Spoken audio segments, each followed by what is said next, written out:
Am I the a-hole for telling my dad's side of the family why I went no contact with him? Throw away because I don't want this on my main. Also, this is longer than I intended, I'm sorry. I, 23F, have been no contact with my dad since I was 18, along with my two brothers, 22M, 26M. My mom died when I was 6, and until I was 8 it was just my dad, me, and my two brothers. Then when I was 8 my dad married my stepmom, let's call her Barbara. Barbara had 2 kids of her own, a girl a year older than me and a boy 3 years older than me.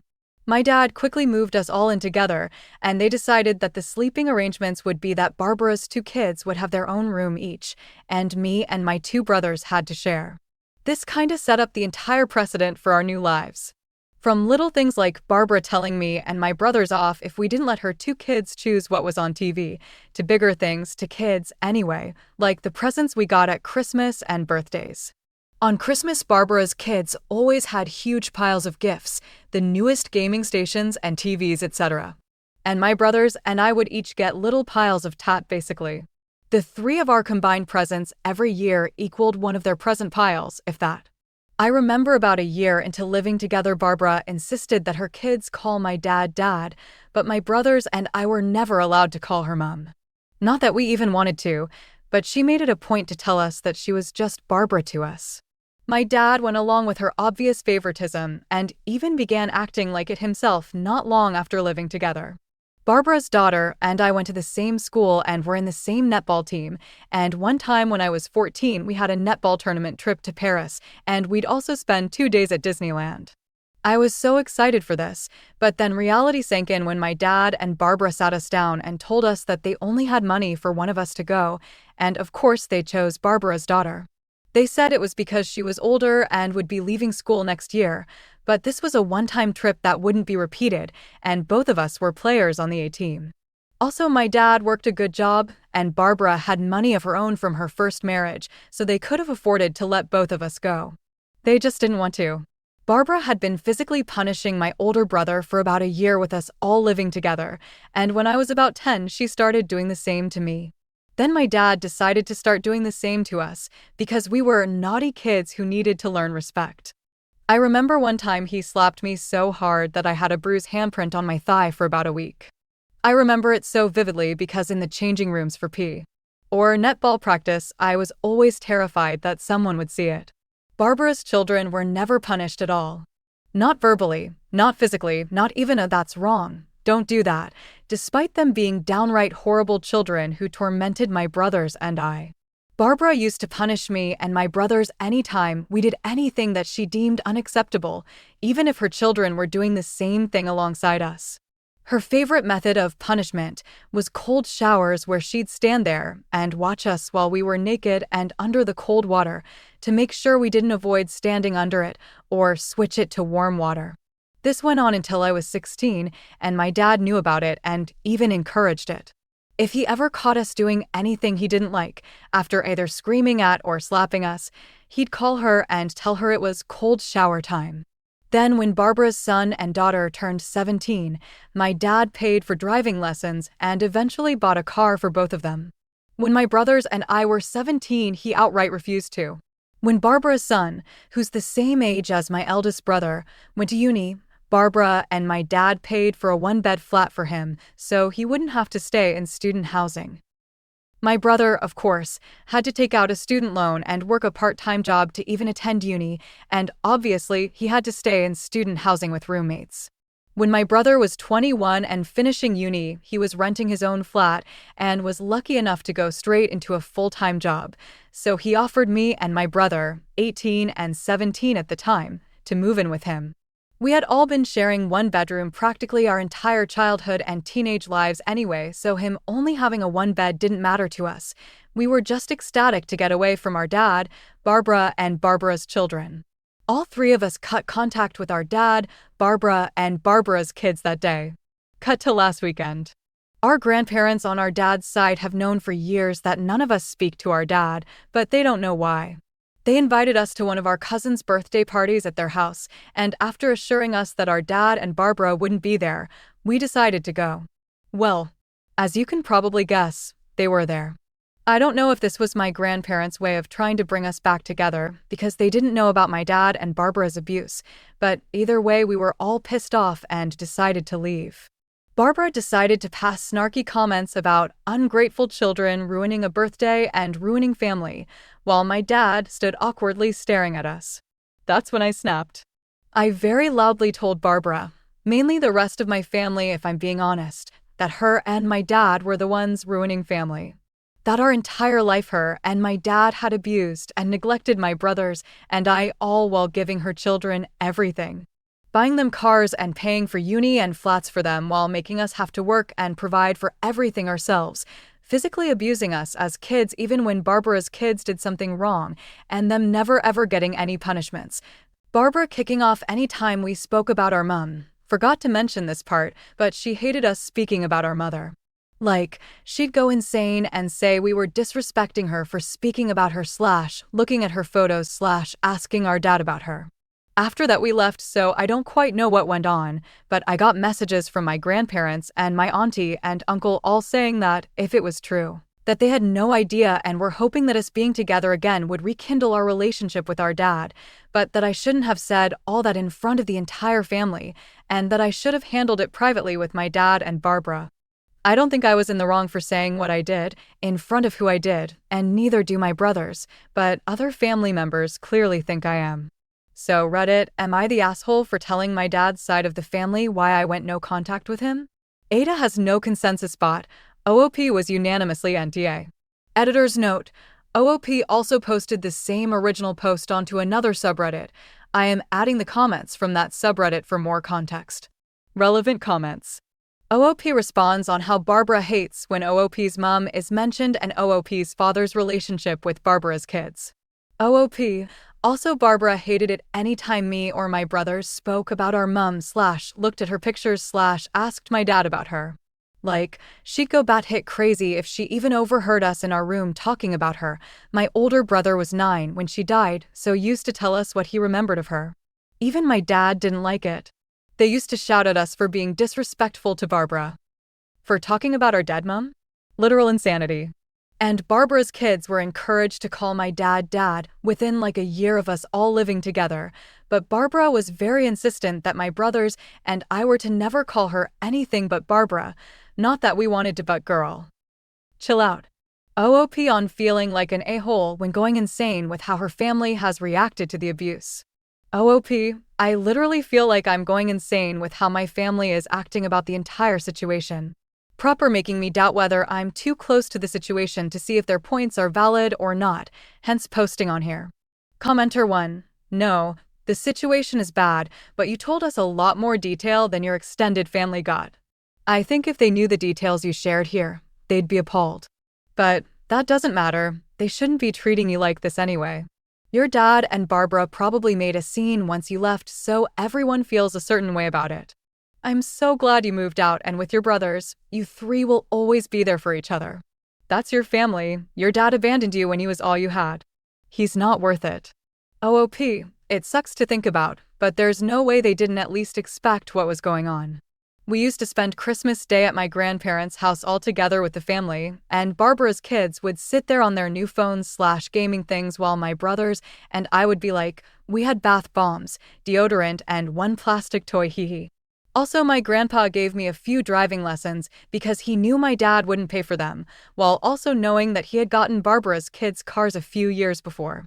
Before last weekend, I had given them the benefit of the doubt, but it wasn't exactly as if any of us hid their abuse and neglect, you know? Like, yes, we weren't screaming it from the rooftops, but as adults who saw us semi-regularly, it would have been hard for them not to have noticed. Especially my oldest brother, who suffered the most physical abuse and had bruises and scratches to show for it. Commenter 2, NTA. Your grandparents, aunt, and uncle shouldn't have tricked you into seeing your dad and his wife, and they were way out of line, implying what you said might not be true and telling you shouldn't have brought it up. They were wrong. You were right. OOP, I think that's what I'm the most angry about. It's not exactly common for 3 kids to completely cut off their father the second they turn 18, 17 for my younger brother. Even if they didn't know why, none of them even asked us, and to trick us all into seeing them after 5 years, and then act as if I'm the one in the wrong for airing out dirty laundry is infuriating. Commenter 3, NTA. They're disgraceful and disgusting. Your extended family also sounds crappy. Maybe it's time to go NC with more of them. Do you have access to your maternal family? Sending hugs to you and your brothers. I hope your lives will get only better and you can leave this nightmare behind.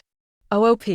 When my dad married Barbara, we moved from Wales to England, so had no contact with my mum's family. My dad didn't even tell them that we were moving countries or where we were living. But thankfully, when I was 20, I found my mum's sister online, and now we're back in contact with them and see them a few times a year. They're all so lovely, and we're so remorseful for not being aware of what we had gone through and for not searching harder to find out where we were. No blame or hard feelings there against them, obviously.